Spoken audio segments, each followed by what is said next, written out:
ओम श्री गुरुभ्यो नमः। हरिः ओम। श्रुतिस्मृतिपुराणानामालयं करुणालयं नमामि भगवत्पादशङ्करं लोकशङ्करम्। ओं नमो भगवते रुद्राय नमो हरिकेशायोपवीतिने पुष्टानां पतये नमः। So we are looking at the mantras, the Yajur mantras, the mantras which are in the form of a prose, called Ubhayato Namaskara, means having the word Namaha on either side. Namaha meaning prostration. So, my prostration unto the one who is Harikesha and also who is Upaviti. Harikesha, we have seen Vrukshebhyo Harikeshebhyaha. So the same word Harikesha has come. We can give the same meaning. Meaning doesn't change. There it is a group of trees, the woods. Here we are looking at a single tree. So, and the tree is looked upon as a life form standing there. And then it is the manifest form of the universal life, that is Ishvara. So Ishvara is standing before you in the form of a single tree, Harikeshaya. And the tree has the thick cover of leaves, and this cover of leaves is poetically described as the hairstyle of the person standing there. If tree is the person, Ishvara is in the form of the tree standing there, then the leaves are the hairstyle. That way, very poetic descriptions are very common in the Vedic mantras. We should not forget that it is all poetry. Vedic mantras are all poetry. And then this attitude of looking at a tree as Ishvara, as Harikesha, it gives us, it makes us God conscious, So it so happens in the religion of the masses, people become conscious of God only inside a temple, that too when the door to the inner shrine is open. For some reason, the pujari is away and the door to the inner shrine is closed. People will be looking at the doors and the building and the roof. They are conscious of everything else except God. And when the pujari comes and opens the door, then they become conscious of the pujari who is other than God. And then they look at the murti, the idol, and you see, the pujaris, they cover the idol with so many things, with flowers, with clothing, with ornaments, this and that. You will not be able to look at the idol also properly. And so you assume that you are looking at Ishvara, some kind of a presumption that I have had the darshan of Ishvara. I was always doubtful about this darshan because I have a feeling that you are not able to see anything vividly. But that is not the topic. But the point is, so you make the God consciousness into such a rare context, such a rare event. This is how we remain world conscious all the time. So a shift in the focus is in order. We can bring it by understanding the vision of the Veda mantras, like Harikeshaya. You are standing before a tree, and it is so beautiful poetically even to think that you are standing before a life form. You are standing before the manifest form of Ishvara, with the hairstyle, with the leaves described as the hairstyle. And then Upavitine, another interesting expression. So the Tikakaras, they follow their usual method, namely Lord Shiva is sitting or standing in Kailasa, and so he has a green hair. So very interesting to know that Lord Shiva has a green colored matted hair. We think that he is supposed to have black colored matted hair, but now he is having green colored matted hair. What could be the reason for that? I don't know. I prefer to look at the tree only. Tree is better. You need not change the color. It is green colored, and the mantra is also saying green color. Chalo, whatever. And then Shiva has this sacred thread, Upavitine. That is how the Tikakaras look at it. And then they say Harita Keshaya, Harikeshaya means Hari, the word Hari, the meaning given as black. Because green, it doesn't fit so well. Therefore the meaning is given as black. Nelamurdhajaya. So now we are looking at God, so who has black hair. And then the Tikakara says, there is no white strand anywhere. What does it mean? Where from all it is coming? Very interesting. The thought process of the Tikakara is interesting. It is I don't say anything more than that, interesting. So you come and declare God has a very black matted hair in which there are no strands of white hair. So finally it amounts to saying then the hair becomes white, that is the human, and the hair doesn't become white, then that is the God. A kind of an anthropomorphic God. Personally, I prefer to have the tree rather than a God who had some special kind of hair which never turns white. And then Upavitine. So Shiva is wearing Yajnopavita. For what? For auspiciousness.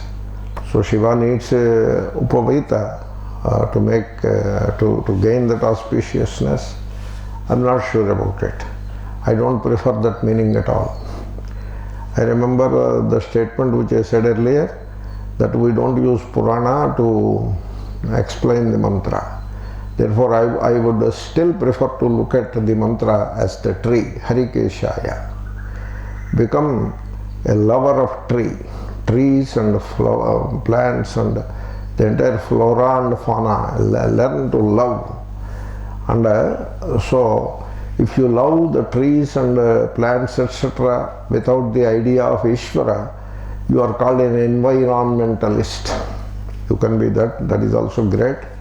But if you love the same things with the vision or understanding that they are all manifest forms of Ishvara, then you are not only an environmentalist, but also you are a God-conscious human being. That is called spirituality. That is what the students of Vedanta should aim at. And therefore, it is the tree that I am looking at, Harikeshaya. And then I notice quite often there are creepers. These creepers, they seem to be very intelligent. If you understand the dynamics of a creeper, so it sprouts in the ground wherever the seed has fallen, and then there is some rain, and so the creeper sprouts. Therefore, the place where it is born is not chosen by the creeper. It is accidental as far as the creeper jiva is concerned. But once it sprouts, it seems to have the intelligence to locate a nearby tree, and it will grow in that direction. That is something amazing. And then the creepers grow quite fast, and they grow by a few inches every day. And it will be, as the name suggests, it will be literally crawling towards the tree, and then it embraces the tree. The poets describe this situation with a lot of enthusiasm.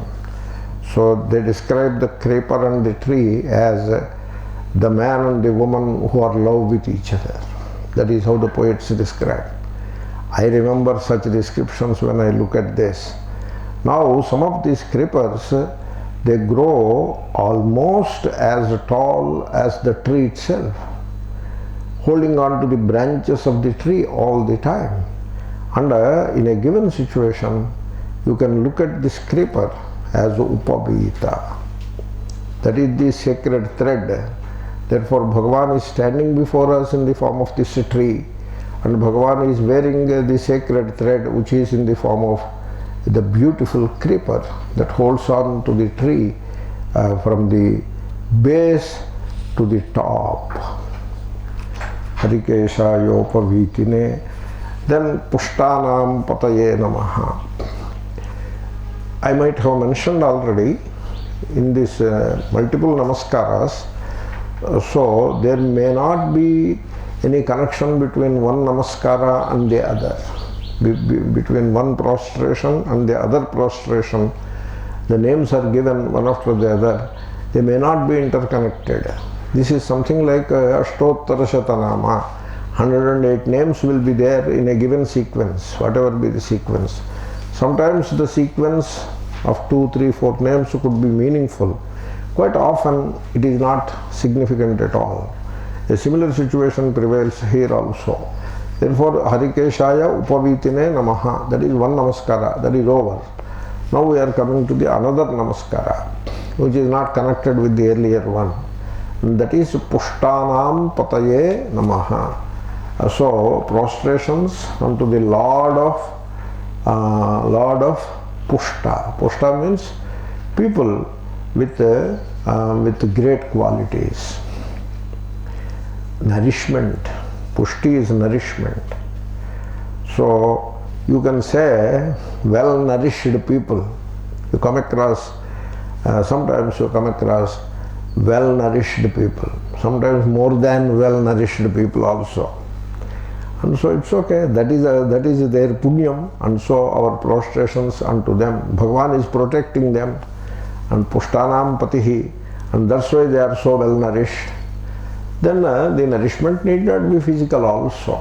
It could be the nourishment of the consciousness. That is how the Tikakara looks at it, which is nice. Paripurna Gunanam. So those who have all the great qualities of head and heart, those who have those qualities. In the context of Upanishads and Gita, we can say those people who are endowed with Daivi Sampata, Abhayam, Sattva Samshuddhihi, Jnana Yogam, Vyavasthitihi. These are the qualities which are called the divine wealth. And those people who are endowed with such great qualities and they are protected by Ishvara, and therefore to such Ishvara our prostrations. Pushtanam Pataye Namaha. Then so here they take one Acharya, one Tekakara says Upaviti. I was just skipping to the earlier one. He wears Upavita, means he gives due reverence to the Upavita, he doesn't put it besides, etc. That is how he seems to say. So that doesn't seem very convincing, that Bhagavan, you see, we sadhakas wear certain marks with reverence, and we are supposed to wear them with reverence. You need not say Bhagavan also is following the same regimen. That sounds a bit odd. Anyway, now coming to this Pushtanam Pataye Namaha. You see, Pushtanam Pataye Namaha it is, not Pushtinam Pataye Namaha. Pushta, those who are endowed with great qualities. That is how we have seen. But the Tikakara, this is called Nirukta Prakriya. Means you can shift the word slightly, you can change the word slightly to get extra meaning. So Pushta is converted into Pushti. Pushti is a nourishment. So instead of saying the one who is nourished, now we say the nourishment, a quality, okay? So, and very interestingly, here the Tikakara has mentioned 10 kinds of nourishment. Dasha Pushtayas Santi, he says. Now it is Pushti, okay? 10 kinds of nourishment. It is interesting to the extent that the Tikakara has collected somewhere, somehow, 10 kinds of nourishment and gave a list of it. It is worth noting. He says, Dasha Pushtayas Santi, 10 kinds of nourishment. Let us see what they are. Vak Pushtihi, one who has very good speech, organ of speech. He can speak hours together without complaining. He has a very good throat. Vak Pushtihi. Some people seem to have this Vak Pushtihi. Sometimes the lady of the house may have this Vak Pushti more than the man. Sometimes it could be the other way. So that is one Pushti. Then Jnana Pushtihi. This is interesting. The nourishment which is in the form of knowledge, wide knowledge. So that person has a very wide knowledge, means his knowledge is very nourished. That is Jnana Pushtihi. Then Sharirendriya Pushtihi. The body is strong and the organs are strong. Strong legs, strong hands, etc. That is one kind of a pushti, which is very much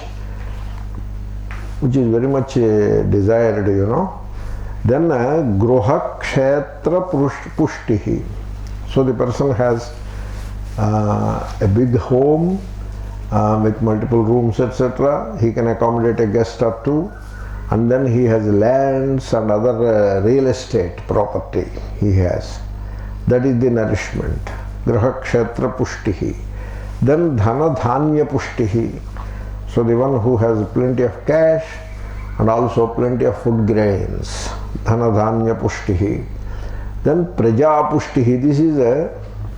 This is a offspring. Praja. So in the Indian culture, there was a focus, importance given, rather undue importance was given to the offspring. So much so, one generation earlier, so people used to have many children, wife and husband, they used to have many children, multiple children, and that is considered a great qualification or a nourishment. Even now, in some communities, you see this attitude. And that is how India has become a country of 1.3 billion people, still counting. So, but now the attitudes have changed. Now they want we too, ours too. It started like that, and now it has come to we too, ours one. Therefore, so these are the social movements. As the time passes, the civilizational changes do happen. At one time, especially in the Vedic culture, having many children is considered a very nice thing. It is, of course, it is in a worldly sense, it is considered a qualification, and in the religious sense also it is considered a qualification.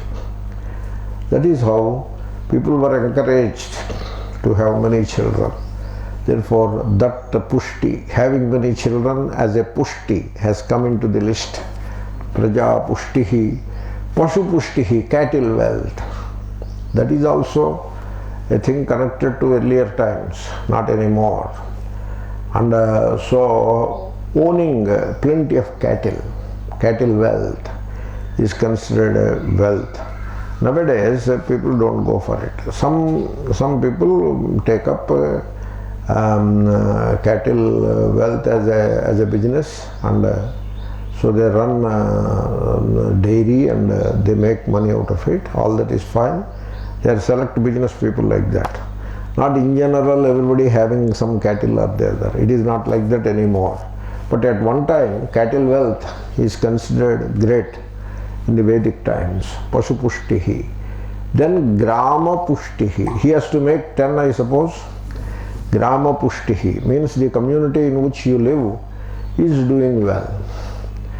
You see, suppose you have a palace-like a building inside in the midst of a slum, you do not feel comfortable. You want to have a palace in which you live in the midst of other great buildings, a posh locality. You want to have your building in a posh locality, not in a slum. Some such attitude. This is called grama pushtihi. the entire community or the village also is doing well. Then dharma pushtihi. So there is plenty of righteous actions in the person's life. That is called dharma pushtihi. Very nice thing it is. Then animadi pushtiriti. He is making up 10. Therefore some special powers the person has. That is considered a pushti. Now what are these powers? These are imagined. There is no power, nothing. There is no miraculous power or any such thing. So it is imagined. You can ignore it. The religious literature is full of these miraculous powers, and so much so in the society an attitude is created. At the level of the society, people are willing to believe anything. Suppose somebody comes forward and says, I have this power. Yesterday night I was in Himalayas, today morning I am in Hyderabad. How come? Did you take a flight? No, there are no flights. Flight you can come, you have to come to Dehradun to catch a flight. Yesterday night I was in Badrinath, today morning I am in Hyderabad. There is no flight. But then I have that Yoga Shakti by which I can fly across the sky. Like that people claim. Nowadays their number has come down, but at one time they used to claim. And they write stories also in the book that our Guru used to fly across the sky. And then Shankaracharya used to fly across the sky, like that. All this creates a credulity, an attitude of believing anything among the people. People tend to be gullible and credulous. We should not encourage that, because in principle the laws of nature cannot be violated. That is the rule. The nature does not accept violation of its laws. Whatever power one may have power, but that power must be within the limits of nature's laws. And therefore, that is not a miracle. Unless you say everything is Ishvara's manifestation, that is a miracle. You can look at it that way. Therefore, I ignore this miracle pushti. The other 9 pushtis are very good. Okay? But if you count that also, then it becomes a 10. And the one who protects all these pushtis, all these nourishments, is the Lord Shiva, or Shiva or Hiranyagarbha, whatever name you give to it, or Rudra, and my prostration unto him. That is the mantra. So the mantra we have finished. I am giving you the Padacheda after finishing the meaning. Namaha Harikeshaya Upavitine Pushtanam Pataye Namaha. We finished that mantra. Next mantra. Namo Bhavasya Hetyai Jagatam Pataye Namaha. So the separate words are Namaha Bhavasya Hetyai Jagatam Pataye Namaha. Very simple words. So Heti is the weapon. Ishvara is the weapon to Bhava. Bhava is worldliness, not world. World, you don't need to destroy the world. Why should you destroy the world? Leave it the way it is. It is manifest Ishvara. Therefore, Bhava is not the world. Bhava is the worldliness. So, world is not the problem. Worldliness is the problem. Means, we are attached to the things of the world, to the people of the world, and to the events that happen in the world. This is the threefold worldliness. This is threefold attachment. Things, people, and events. And we are attached to that. That is the worldliness. Now, for example, elections are announced in 5 states. And suppose I am a worldly person, I will be anxiously waiting for the result. In fact, I already decided in my mind which kind of result should come, and I am waiting for that result. This is worldliness. On the other hand, when election, because I gave that example, the elections are announced. Now who will win? Ishvara will decide. Ishvara knows better than my thinking. So I look at this scenario from Ishvara's point of view rather than my personal point of view. There is no personal point of view anymore. Let us see how Ishvara looks at this event. It's a big event. It is a significant event in the life of a nation, and therefore how Ishvara looks at it, how Ishvara is going to guide the whole thing, I will be waiting to know. This is not worldliness. This is called God consciousness. That is the difference. Therefore, the worldliness is an ailment. It is a problem. And we need to get rid of it. And how to get rid of it? You need Ishvara's blessings to get rid of this worldliness. And therefore, we pray to Ishvara as, "Oh Ishvara, you are the weapon with which this worldliness can be ended." Bhavasya hetyai. That means you hold on to the God consciousness, hold on to Ishvara, become an apprentice in the devotion to Ishvara, and gradually the worldliness will be gone and it is replaced by God consciousness. Therefore, Bhavasya hetyai namaha, Jagatam pataye namaha. Very simple word. The Lord of all the worlds. Jagat is the world, one way of looking at it. World, how many worlds are there? 3. This is Veda. Veda is a 3. Om Bhur Bhuvah Suvaha. That is the mantra, Gayatri mantra, you know. So Bhuhu Bhuvaha Suvaha. These are the 3 worlds, 3 lokas, 3 worlds. So the earth, and then the atmosphere, and then interstellar space. These are the 3 worlds. And the one who protects the 3 worlds. Jagatam pataye namaha. Or Jagat is Gacchati iti Jagat. The life forms, till now we have seen the trees as the manifest life forms. Mostly it was about the trees. Now there are life forms which are moving around. They are called Jagat, Jagataha.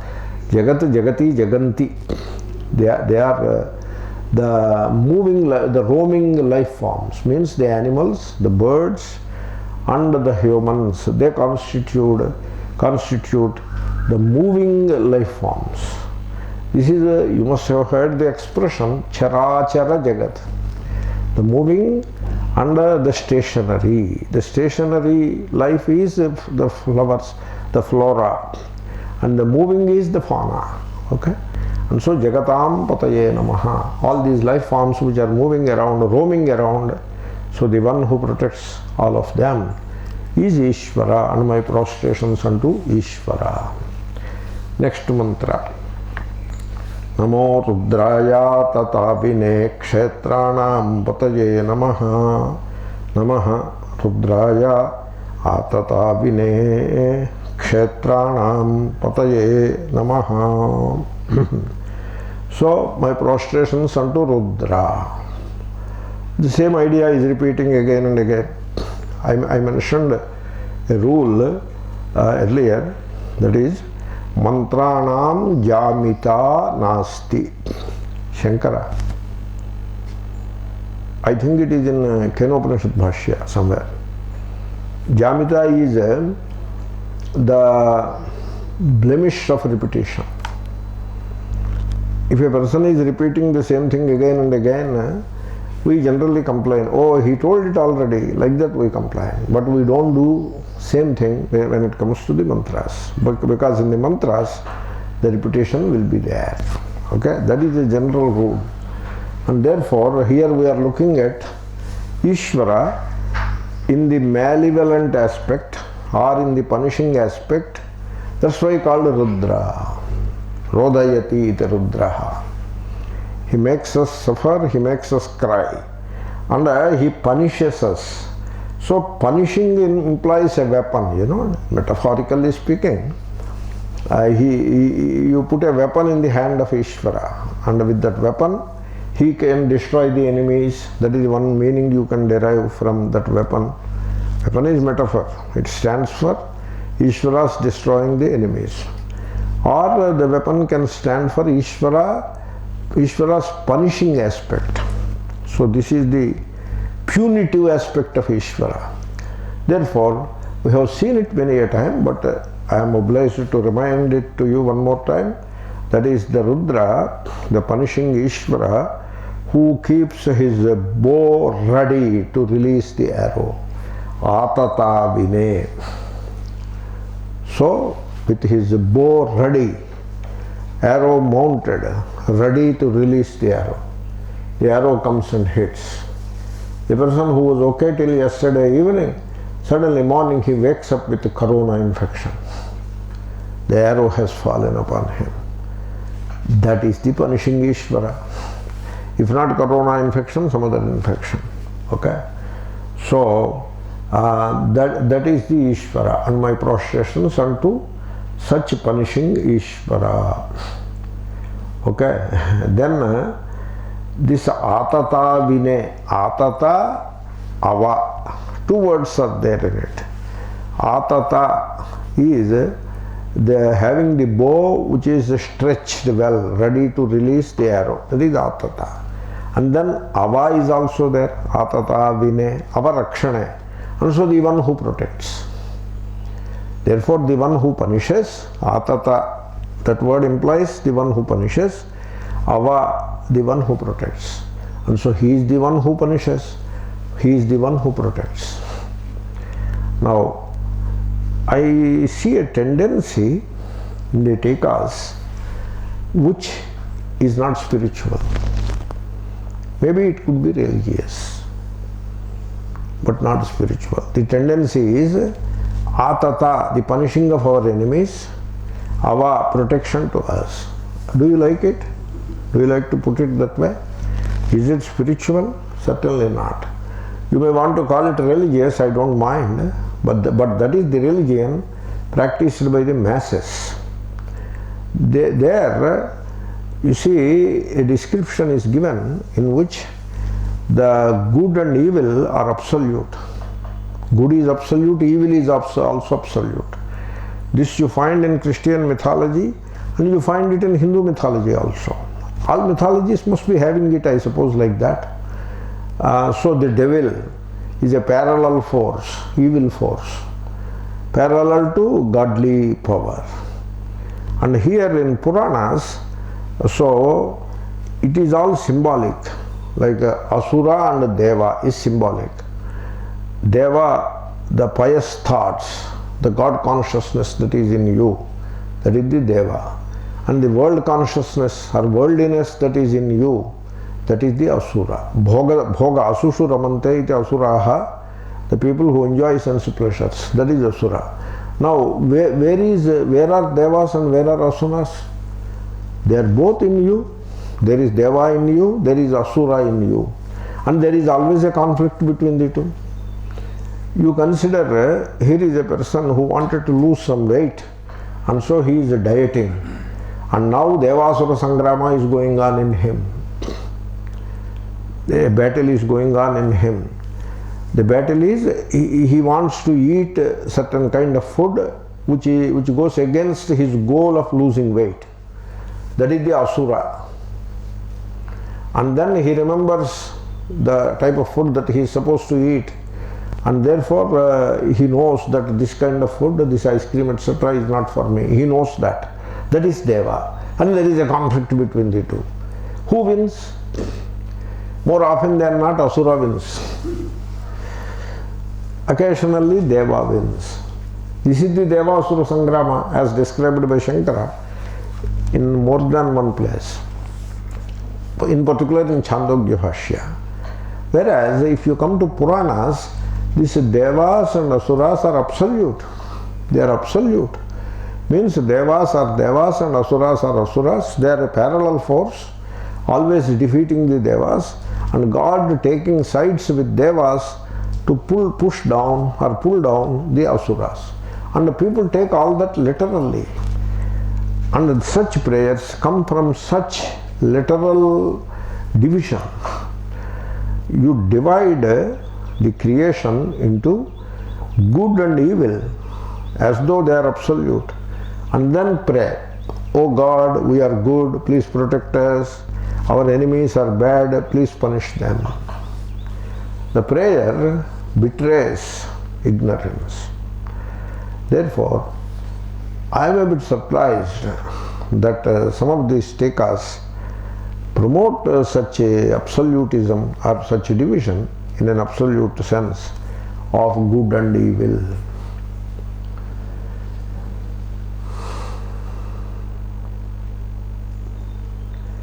It may not be said exactly in the context of this mantra, but that kind of a description is there in the mantra, in commentaries, etc.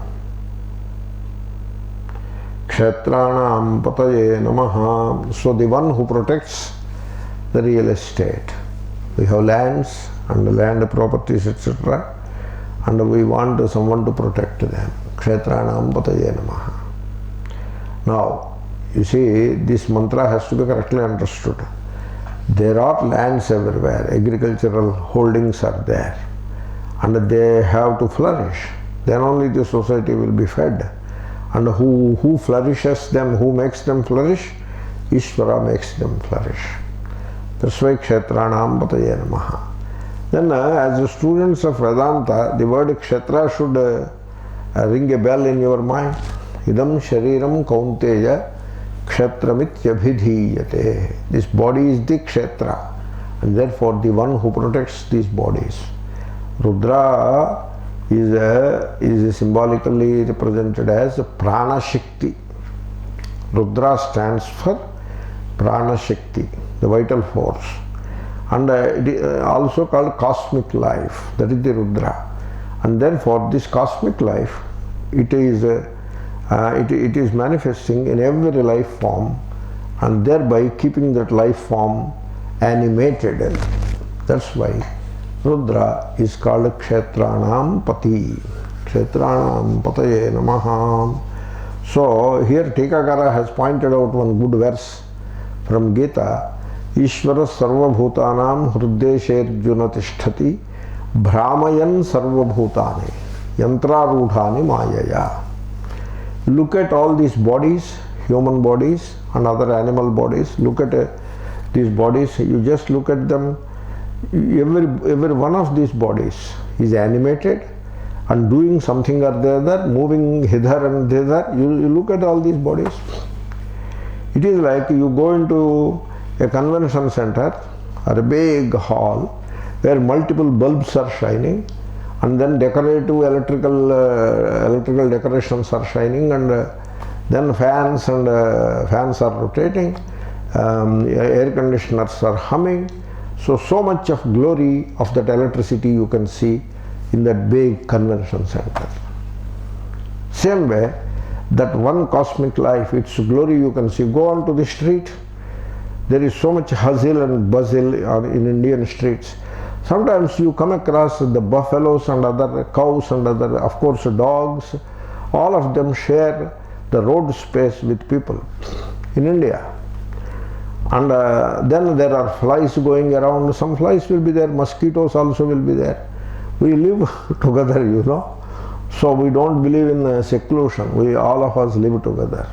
And all these life forms are being animated by that cosmic life. And therefore, Rudra is called Kshetranam Patihi. Namasutaya hantyaya bananam pataye namaha. Namaha sutaya ahantyaya bananam pataye namaha. Sutaha sarathihi.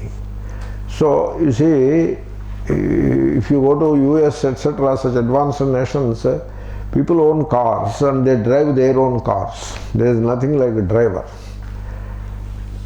Suppose in a family, wife, husband, son and daughter. A wife is a driver, father is a driver, son is a driver, and daughter is also a driver. They drive their own cars. They will have 4 cars and they drive their own cars.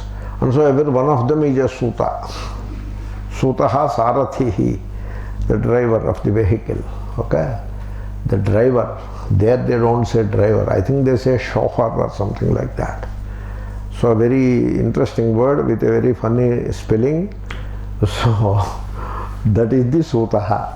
And so Rudra is in the form of these drivers. Driver is an Indian word. Okay. Whereas in India, car driving is a skill, and it provides employment, and it is a profession by itself, and it is such an important profession. The Department of Skill Development, that Government of India's department, central government department, it helps people learn driving. Driving is one of the skills that government promotes, because they have estimated some 1.4 million drivers are needed for the society to move forward. And therefore driving a vehicle is considered a separate skill, and it provides employment. In Western societies, particularly in US, driving a truck is a skill, and that provides employment to you. And therefore they learn to drive a truck, and they drive the truck for so many hours per day, and they make good money. Therefore all these drivers are manifest forms of Ishvara. Suppose you sit in a car here and go to a place 10 kilometers away, and you sit in the car and driver is driving. It is not easy to drive in this traffic. It is very stressful job, but the driver smoothly drives, and you can read a book in the meantime. He is really manifest form of Ishvara that he took in one piece to the place required. Therefore Sutaha Ahantyaya, the one who cannot be felled, the one who cannot be defeated, the one who cannot be hit by the enemy, Ahantyaya. Okay? So what does it mean? You see, the Lord of Death puts an end to the life of every life form, but the Lord of Death himself does not come to the end. Something like that, you know. Ishvara remains forever. Everything else is put an end to. That is Ahantyaya. You can take it like that. Or there is a particular flow in Rudradhyaya. You will see it more and more in the later Anuvakas. The flow is, it is all about the fighters, the soldiers, the fighting people, the people who are given to use of weapons to kill others. So much of such description is going to come. And all such fighting people, the fighters, the soldiers, the armies, these are all manifestations of Lord Rudra.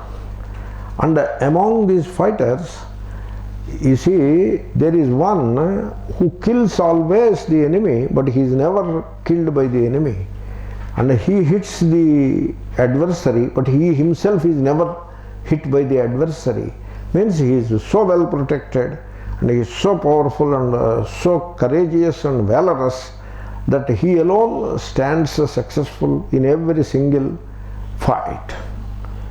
And that is the power of Lord Rudra manifesting in that person. That is Ahantyaya. Something like some of these boxing champions who always defeat, who are never defeated. Something like that. That is Ahantyaya. I give that meaning because I get the general sense of these Anuvakas. And so where there is this kind of violence, which is an integral part of social life in the world, is highlighted in these mantras. And so you see, people have an opinion that peace is God, but war is devil. War is also Ishvara. Okay, that you have to understand that. Okay, Devata, so gods and devils. So the God is manifesting not only as gods but also as the asuras, the demons and the ogres, etc. There is nothing like absolute good and absolute evil. Everything is manifest Ishvara only.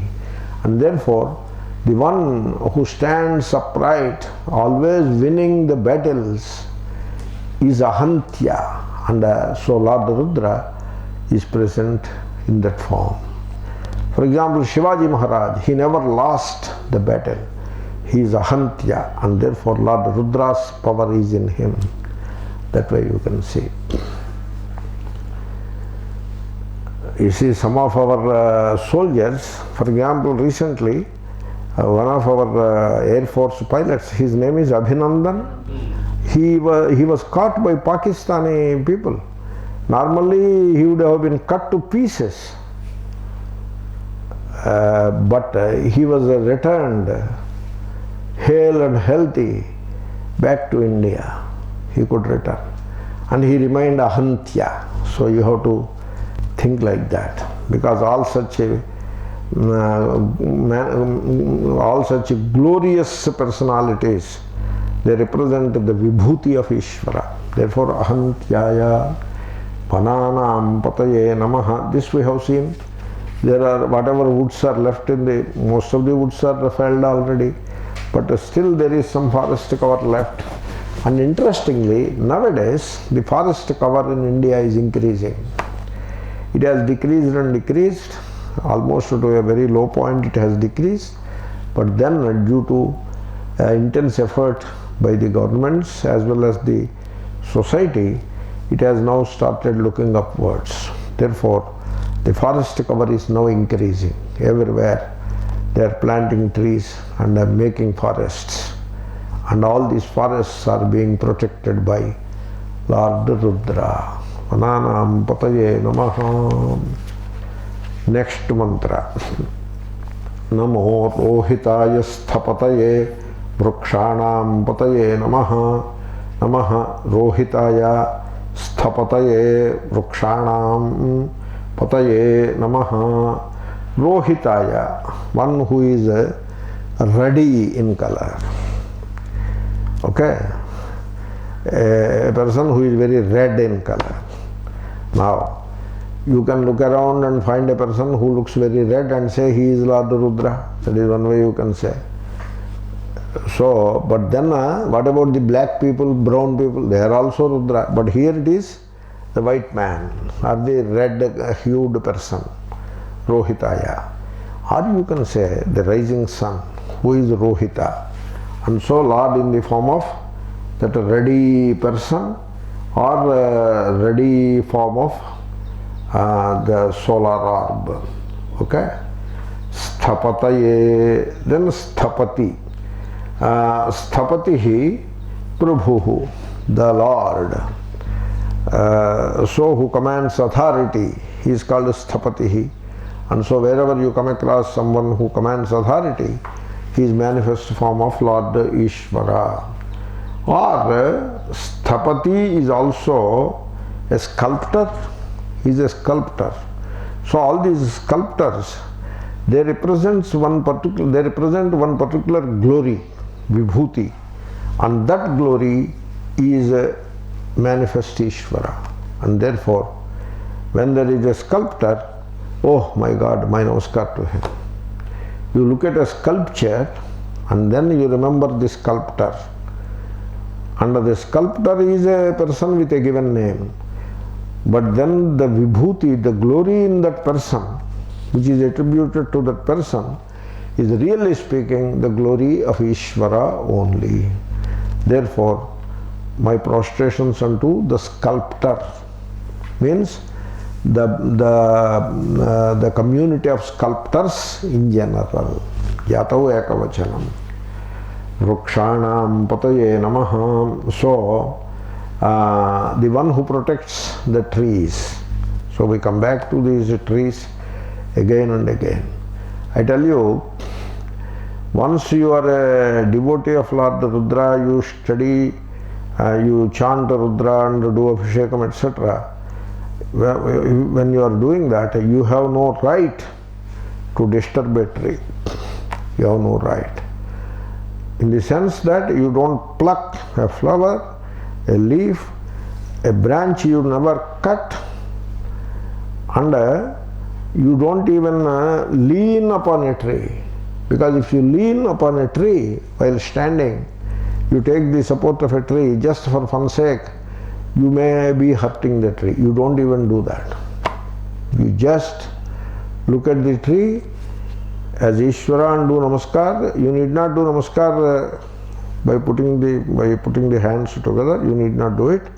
In your heart of hearts, you look at the tree as manifest form of Ishvara. You do that every single time. Okay? And if the tree comes in your way, you change your way. Instead of trying to remove the tree, you change your way. This is the true devotee. You should be like that. You see, I came across a person who put a room to live. He was living in a small place, and he wanted to have a bigger place. But then there is small area available to construct. But then there is a tree standing there. Now he was postponing. No, I don't want to cut the tree. But there was pressure upon him. Come on, put another room. We are struggling in this single room family, So put another room, there is place. And spend some money and put it 4 walls and put roof, it becomes a room. We will have extra room. What is this struggle while we have a piece of land there adjoining? No, tree is there. What to do with the tree? Mango tree it is. You know what he did? I went to his home for bhiksha. I considered it as a pavitra sthanam. It is like Kashi, I felt. You know what he did? He made walls around the tree and made a room. And inside the room the tree is standing.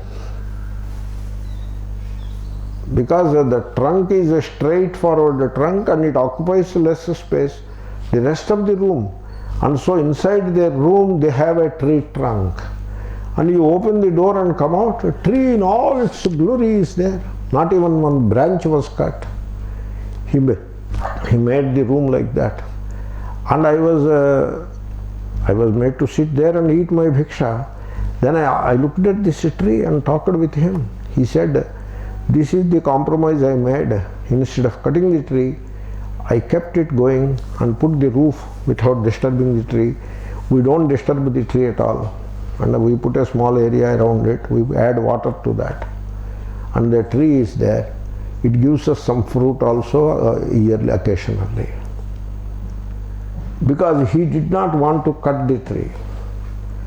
Look at this attitude and compare it with people's attitude. They go on cutting trees left and right and construct buildings and all that.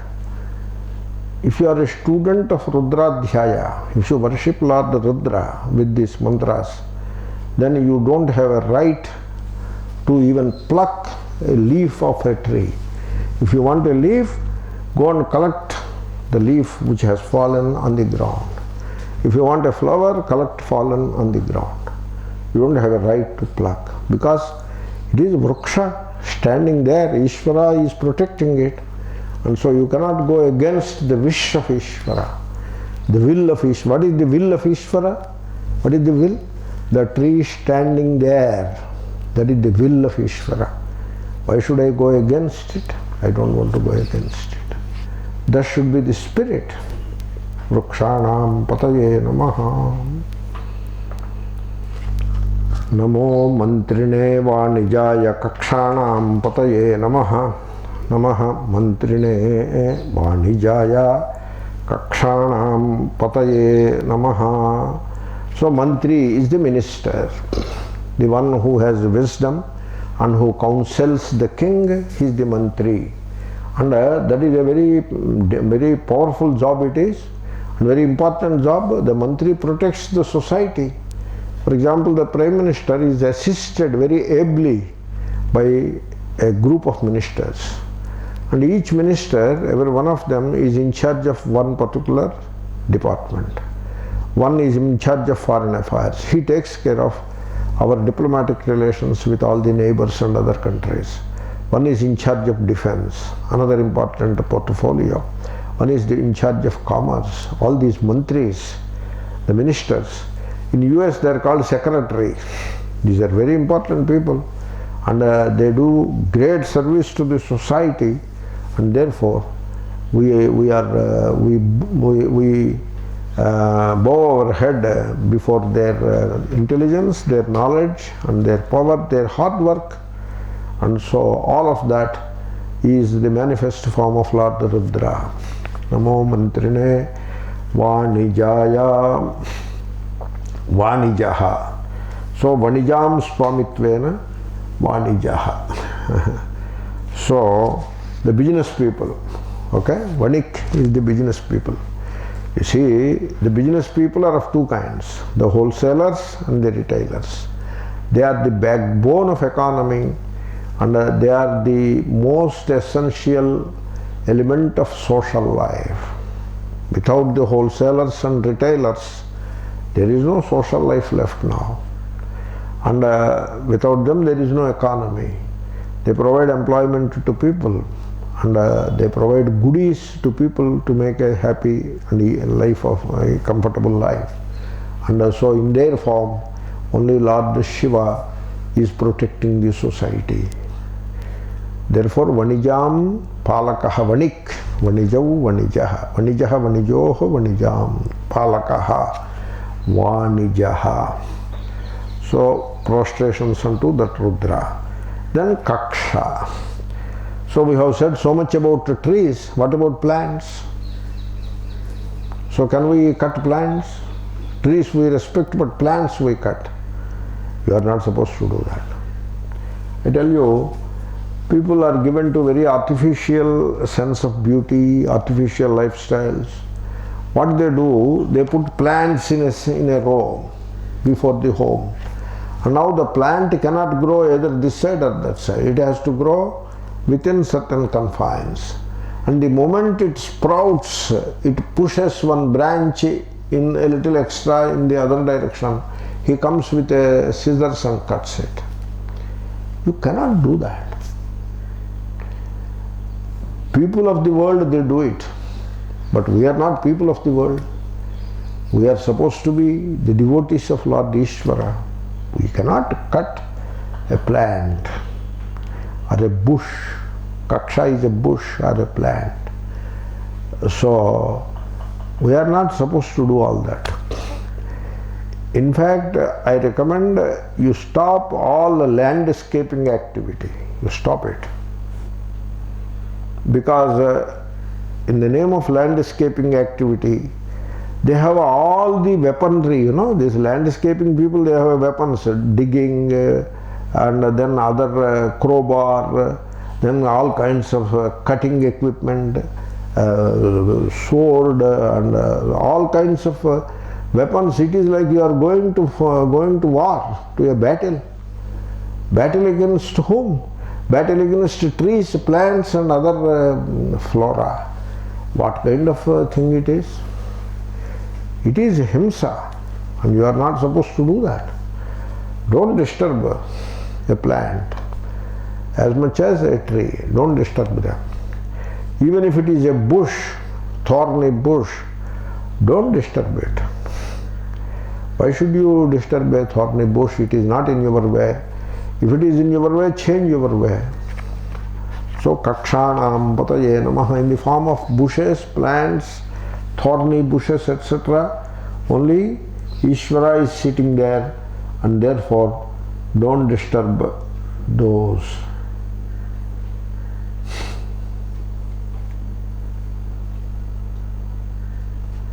So he used the word gulma. Gulma is what? It is a bush, right? Bush are plants and bushes, yeah. Namo bhuvantaye varivaskrutāya ushadhīnām pataye namaha. Namaha bhuvantaye varivaskrutāya ushadhīnām pataye namaha. Bhuvantaye namaha. So, the one who pervades all this universe, that is Bhuvanta, Bhuvantaha. Bhuvantihi, not Bhuvantaha, sorry, Bhuvantihi, Bhuvantaye. The one, Tanu Vistare, the one who pervades this entire universe. You know how he describes, the Tikakara puts it very correctly. He says, the one who covers the entire surface of the earth in the form of plants, bushes, trees, grass, etc. He covers the entire surface of the earth. That is the Bhuvantihi. That is life. Life is everywhere.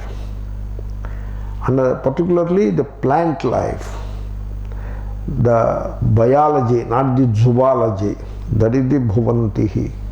And so, the one who pervades the entire surface of the earth with grass, he gives the list, grass, and then bushes and plants, and then crops and trees. He gave the list, Tekakara. And so that is Ishvara. Therefore, if you can walk, while walking, if you have to step on the grass, if it is inevitable, okay, you walk. But if you can avoid stepping on a grass or a small plant while walking, you can take you can skirt it, move besides it. You need not step on a small plant, you will be there. Very small, tiny plant. You need not step on it. Why should you? Some grass is growing. Why should you step on it? Don't step on it. You take the step sideways. So, this is the way because it is life. How do you know it is life?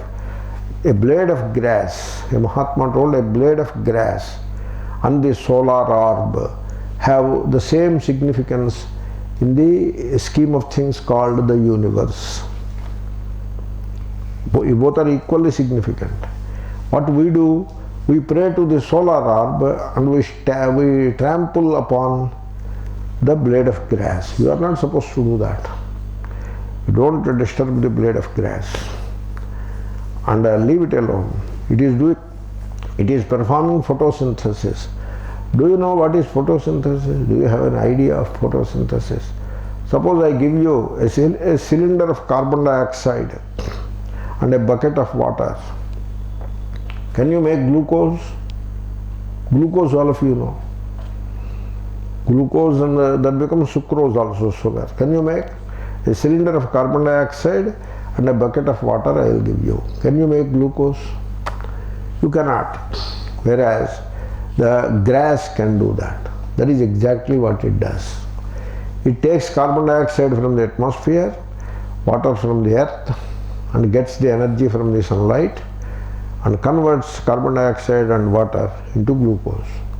Carbon dioxide plus water, H mu, that is the energy, gives glucose, C6H6O6 plus oxygen. It gives oxygen.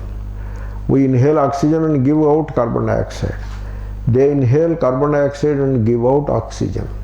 We are able to live because of the grass, plants, bushes and the trees on this earth. They sustain life on this earth. We have to have this kind of a holistic vision and develop enormous love, respect and love for everything living. In particular, in the context of Rudradhyaya, towards plants, I am repeating any number of times, towards grass, grasses, bushes, plants and trees, the list given here. We have to develop enormous love and respect to all of them, and we have to stop all activity which is likely to cause hurt or violence towards these life forms, either directly or indirectly. Don't do any such thing. Don't interfere with that life. Don't interfere. Leave it alone. It will find its way. Suppose a plant is there. You don't interfere. Don't try to help it also. Don't do, because we don't know we are helping or hurting. Don't interfere. If you are sure you are helping, then go and help. Put a small protecting thing around it so that the animals may not trample. You may do that. If you are sure you are helping the plant, you go and do it. If you are not sure, don't do that also. From your side, keep away. Do a namaskar. Let it find its way. Never ever hurt these things. This is the spirit of the mantras that I come across all the time. In the coming mantras also we see this spirit.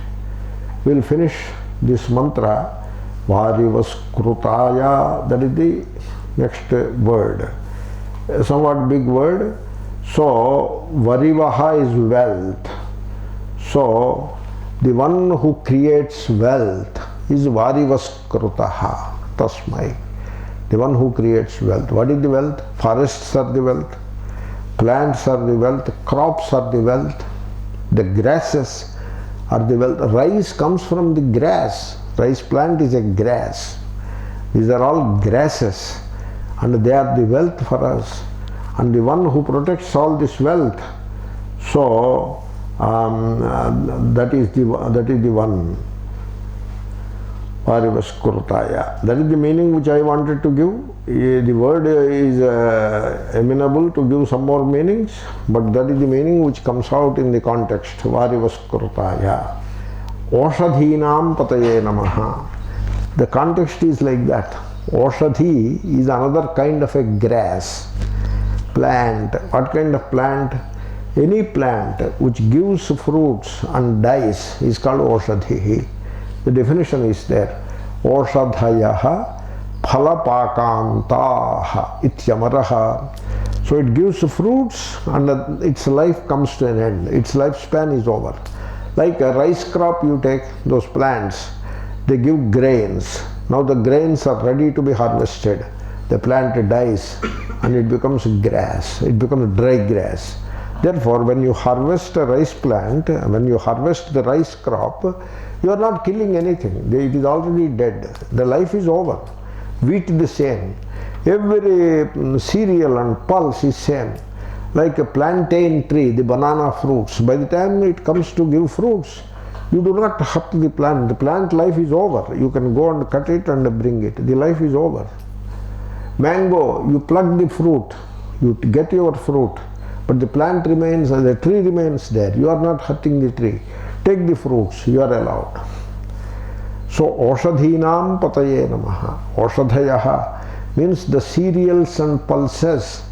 They are the Oshadhis. Not as cereals and pulses that you cook in your kitchen. They are not Oshadhis. They are phala, Oshadhi phala. The plants are Oshadhis. In the field, whatever the cereals and pulses, plants and grasses are there, they are the Oshadhis. They will live only so long till they give the crop. Once they give the crop, they will die themselves. By natural death happens. They won't live anymore. They are the Oshadhis. And these Oshadhis are protected by Ishvara. Therefore, our prostrations unto that Ishvara. Namo bhuvantaye varivaskrutaya ushadhinam pataye namaha. Namo uchchair ghoshaya krandayate pattinam pataye namaha. Om Purnamadah Purnamidam Purnasya Purnamadaya Purnamevavashishyate. Om Shanti Shanti Shanti.